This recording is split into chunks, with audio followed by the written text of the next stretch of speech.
Hello and welcome. My name is Rashim Mogha and I'm your host for this Empowered Women of the World podcast, a podcast where we talk about technology, leadership, and success.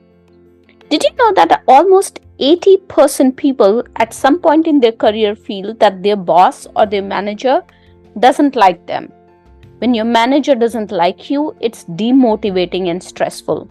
It can limit growth and promotion opportunities for you. While the first instinct is to quit and find another job, the reality is that finding a new job takes time.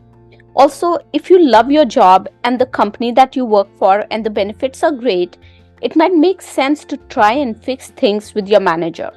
In this podcast, I share 5 ways you can get your manager to like you. Let's dive right in. The first tip that I have for you is to clarify expectations.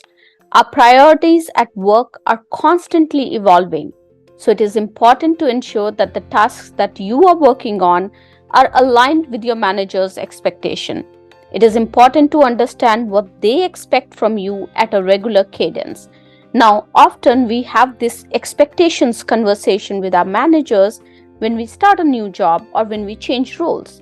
I recommend that you have this conversation every 3 to 6 months to make sure that you and your manager are constantly aligned on the priorities and the success criteria. The best way to understand expectations is in a one-on-one meeting.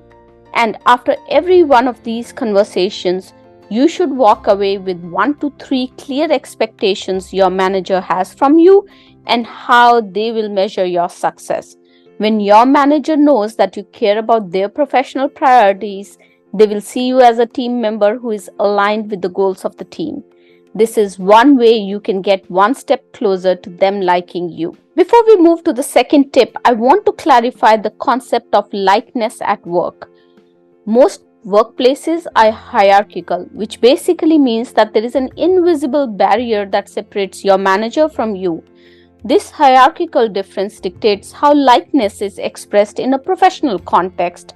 So don't expect your manager to act like your friend and always agree with you or treat you special in team meetings or worry about you if you are stressed. Remember that they will still hold you accountable for the tasks that are assigned to you. You might interpret this as them not liking you, while in their mind, they're just being professional. The second tip that I have for you is to be a problem solver. Managers rely on their team members to execute on tasks. They expect team members to be able to find innovative ways to solve problems. So focus on solving problems rather than relying on your manager to provide you solutions. Because every time your manager has to spend time on solving a problem for you, it requires them to basically spend their time, mental energy, and resources. This takes away those resources from your manager. Now, I'm not recommending that you don't ask your manager for support if you have a problem. What I am recommending is that instead of running to your manager as soon as you run into a problem, spend some time with the problem and come up with 2 to 3 possible solutions to address that problem. Then take those possible solutions to the manager and share which solution you will use to solve the problem. Give your manager an opportunity to provide their insights into the solution. This way, not only do you become a problem solver, but you also get a buy-in from your manager on the solution, which actually helps build trust. Since your manager now sees you as a problem solver, you become an asset to the team.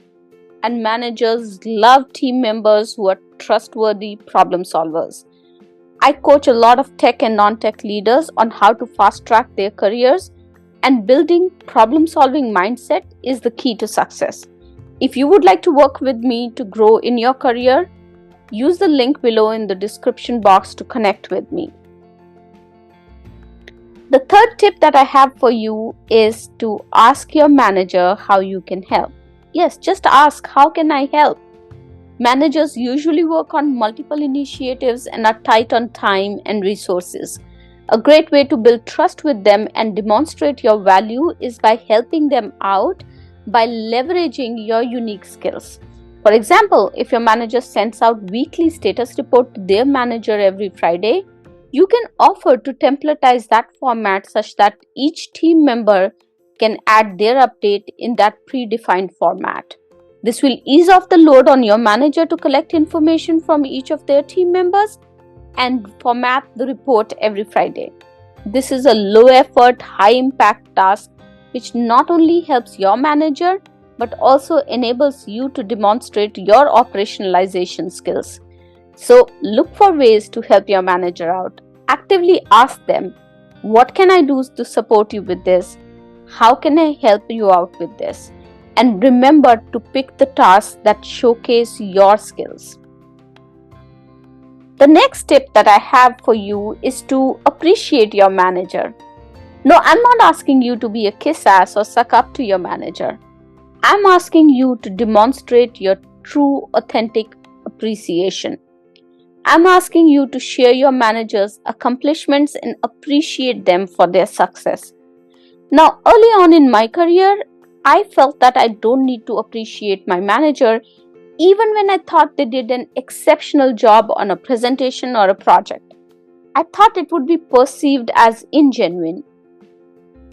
The reality is that we all like to be acknowledged and appreciated. When someone acknowledges and comments your accomplishments, how does that make you feel? It makes you feel happy and proud, right? And how do you feel about that person who congratulates you or praises you in front of other leaders?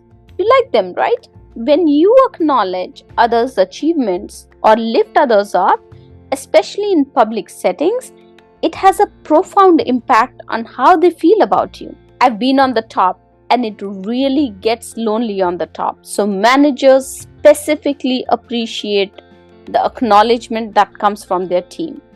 By appreciating and acknowledging your manager, you encourage them to be a better leader. You build trust with them, and when your leader sees you as their cheerleader, they like you. And the last tip that I have for you is to provide them data. Now, most organizations today are data driven, but the reality is that data is not readily available. So instead of performing the exact task or answering the exact question that your manager asked, provide them with contextual information with supporting data. I've been a people manager for over 20 plus years now, and I always appreciate when my team provides me additional information, supporting data, and fresh perspectives, especially on the new initiatives that we have launched or are about to launch. This helps me as a leader build a narrative that I can share with my leadership team. Managers like team members who think strategically and can connect the dots between the work that they are doing and how it aligns with the overall strategy. Just make sure that when you do this, your perspectives and the data that you are providing still aligns with the overall goals. Don't muddle the waters. If it is not, you might be seen as somebody who is not committed to the success of the team or cannot connect the dots. Aligning yourself to the success of your team is critical for getting your manager to like you. Now, those were my 5 tips. I hope these tips give you a better understanding on how you can improve your equation with your manager. And today's resource for you is the link to my YouTube channel, where you can get access to all the videos and a lot more information around career development, personal development, and productivity. The link is in the show notes. As always, thank you so much for joining me today. And thank you for loving, liking, supporting, and sharing the podcast. Remember, sharing is caring. I look forward to seeing you in our next podcast. Till then, keep empowering the world.